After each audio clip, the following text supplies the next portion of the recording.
Tjena tjena BookTube! My name is Rainer, this is Rainier Books. I'm a German living in Sweden and blogging about books in English. Today it's time for a book haul. It has been a long time that I had a book haul on my channel. Now I have 10 books here that I want to present you that I bought in the recent weeks. So let's get started.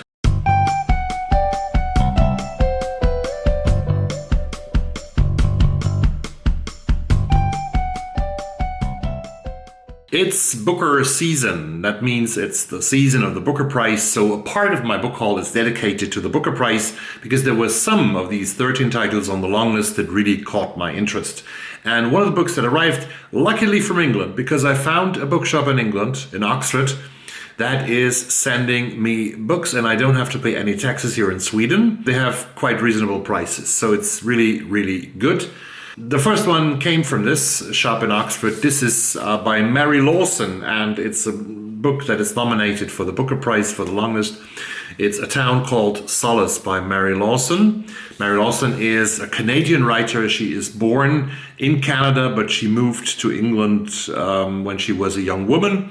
And she has been living there for a long, long time now. Her books are translated into 25 languages and published in 28 countries.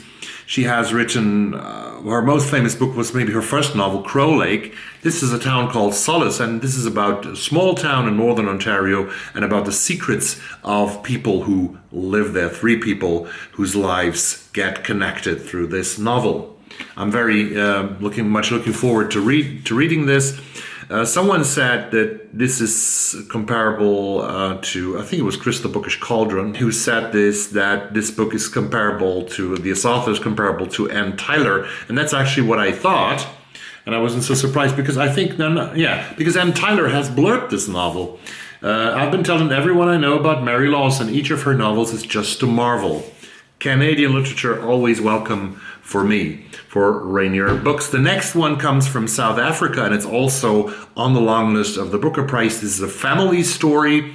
This is about a white family living in South Africa who has promised her to give their black nanny and housemaid for the great service that she has done to the family a house, but then they break the promise. And this is about this promise, and this is also, of course, about South Africa by a great South African writer. This is Damon Galgut and The Promise, a book that I'm very much looking forward to read, also on the Booker long list. And third one, don't you believe it, 3 out of the 10 titles I bought from the Booker long list.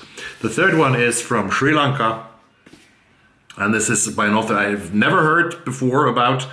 This is by Anuk, Aradpragasam from Sri Lanka, and this by a very young writer, I believe, and this is called A Passage North, about a young man in Sri Lanka who hears that one of his persons close to him has died in his hometown, in his home village, and he travels up north to go to the funeral and to meet his relatives there, and he's driving and traveling through a war-torn country, Sri Lanka. Passage North by Anuk Aradpragasam. That's the third Booker title. Now we leave Booker and we get to 7 more titles that I have to show you with for different reasons I bought them. I like to read thrillers, as you know. And a thriller that I found, I think, by an author from who has been compared to Jo Nesbø, the great Norwegian author. And I have never read a novel by him. His name is Nicolas Obregon, and this is, I don't know anything about the author, I have to admit. This is a novel called Blue Light Yokohama, and this is set in Japan, a thriller that is set in Japan. I like the cover, I like the comparison to Jo Nesbø, and that's why I fell for it. So Blue Light Yokohama is such a kind of blind date for me with this book when I get to read it. A few weeks back, I was looking at the Short Story Prize. I think it's called the Short Story Prize, and which is an award only for short stories. And it was won for this year of 2020-2021 by Disha Filia and her amazing collection of short stories, which is called The Secret Lives of Church Ladies. which I read, which I have reviewed. And on the long list of this title, I explored the long list and I found 2 more books by short stories that I ordered. And this is You Will Never Be Forgotten by Mary South. You Will Never Be Forgotten by Mary South. I have to read the blurb here. In this provocative, bitingly funny debut collection, people attempt to use technology to escape their uncontrollable feelings of grief or rage or despair, only to reveal their most flawed and human selves. In You Will Never Be Forgotten, Mary South explores how technology can both collapse our relationships from within and provide opportunities for genuine connection. Formally inventive, darkly absurdist, savagely critical of the increasingly fraught cultural climates we inhabit, these 10 stories also find hope in fleeting interactions and moments of tenderness. They reveal our grotesque selfishness and our intense need for love and acceptance and the psychic pain that either shuts us off or allows us to discover our deepest reaches of empathy. This incendiary debut marks the arrival of a perceptive, idiosyncratic, instantly recognizable voice in fiction, one that only could belong to Mary South. I like short stories, and this is one more short story collection in my collection. The next one was blurred by the amazing Lauren Groff with just one word, incantatory. Incantatory, a word that I've never heard before actually, but it probably is very positive. So this is by a woman called Ashleigh Bryant Phillips, the winner of the C. Michael Curtis Short Story Book Prize, and her short story collection, her short story collection is called Sleepovers. Sleepovers by Ashleigh Bryant Phillips. And here it says, Sleepovers, another debut. The debut short story collection for Ashleigh Bryant Phillips takes us to forgotten corner of the rural South, full of cemeteries, soybean fields, fishing holes, and duck-through gas stations. We meet a runaway teen, a mattress salesman, fecal kittens, an elderly bachelorette wearing an horsehair locket, and a little girl named after Shania Twain. Here, time and memory circle above Phillips's characters like vultures and angels as they navigate the only landscape they've ever known. Corn reaches for rain, deer run blindly, and no matter how hungry or hurt, some forgotten hymn is always remembered. Quote, the literary love child of Carson McCullers and John the Baptist, Ashleigh Bryant Phillips' imagination is profoundly original and private, writes Rebecca Lee. Sleepovers marks the debut of a fearless new voice in fiction, and Ashleigh is from South Carolina.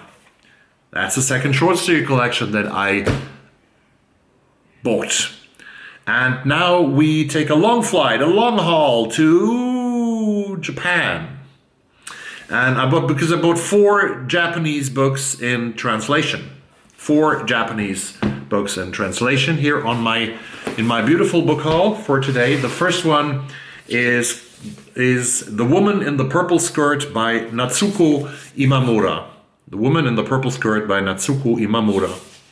And here it says, in this very small and beautiful book, this is a best-selling, prize-winning psychological thriller for fans of Convenience Store Woman, the novels of Abtessa Moshfegh, and the movies Parasite and Rear Window.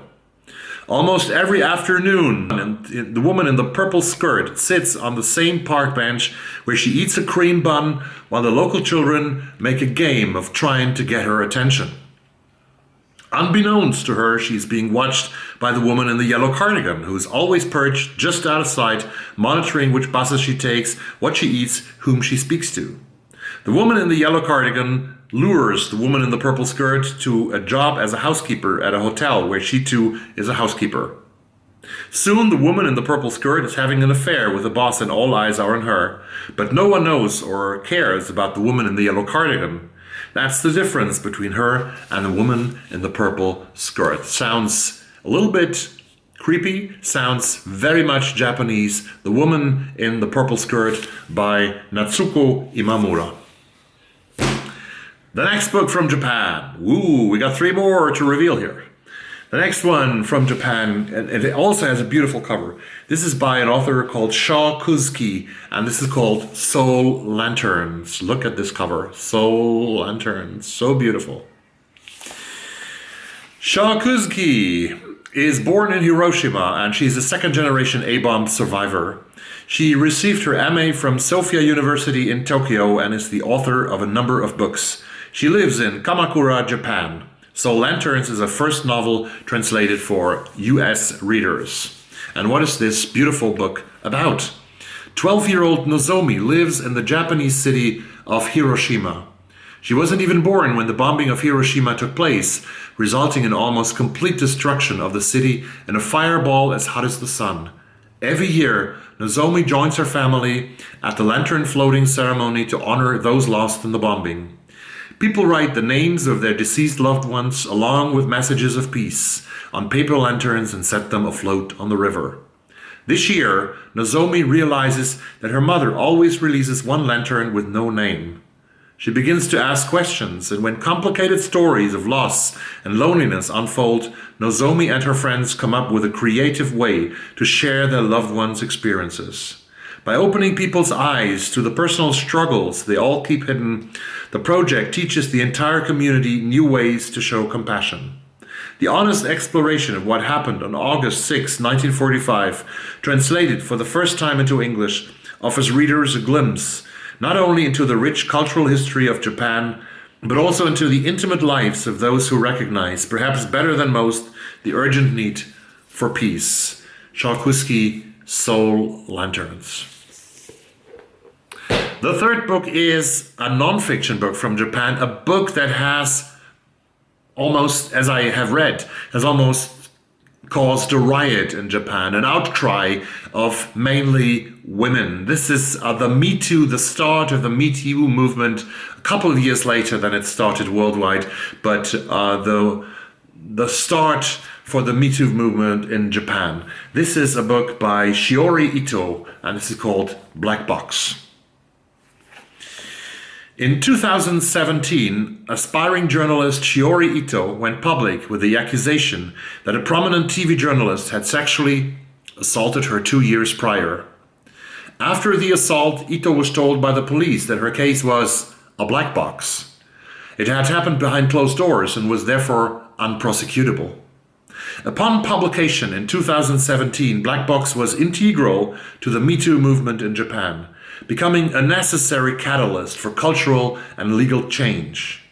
Ito's personal story is the kernel of a searing journalistic expose showing how Japan's relatively low official rates of sexual assault mask a culture of victim shaming and institutional failure on the part of the police, law, and media to bring perpetrators to justice. This is Black Box by Shiori Ito. Last, in this book haul, last from Japan, but not least, it's the book with most pages out of these 10. It has not 100, not 200, but 516 pages. This is volume 1, and it's called Lady Joker by Kaoru Takamura. Lady Joker by Kaoru Takamura. Tokyo, 1995. 5 men meet at the racetrack every Sunday to bet on horses. They have little in common except the deep disaffection with their lives, but together they represent the social struggles and griefs of post-war Japan. A poorly socialized genius stuck working as a welder, a demoted detective with a chip on his shoulder, a Zainichi Korean banker sick of being ostracized for his race, a struggling single dad of a teenage girl with Down syndrome. The fifth man bringing them all together is an elderly drugstore owner grieving his grandson who has died suspiciously after the revelation of a family connection with a segregated Burako community. Intent on revenge against the society that values corporate behemoths more than human life, the 5 conspirators decide to carry out a heist, kidnapping the CEO of Japan's largest beer conglomerate and extract blood money from the company's corrupt financiers. Inspired by the unsolved true crime kidnapping case perpetrated by the monster with 21 faces, Lady Joker has become a cultural touchstone since its 1997 publication. This masterpiece has been twice adapted for film and TV and is often taught in high school and college classrooms. So this is a 24-year-old novel from Japan, Lady Joker by Kaoru Takamura. I can't wait to put this on my TBR. It's on my TBR now, but I hope to get to it very soon. Lady Joker by Kaoru Takamura. And this was my book haul for August. And no, I don't do a book haul every month because I don't buy so much books, but whenever I have a collection of like 10, like this time, I'm going to haul them for you. Ooh. Thanks for watching this video. I hope that you enjoy 1 or 2 or 3 or 4 of these books. Maybe you have read them. Please put down a comment below in the comments section. And as always, stay tuned to this channel, and most of all, stay safe. Bye-bye.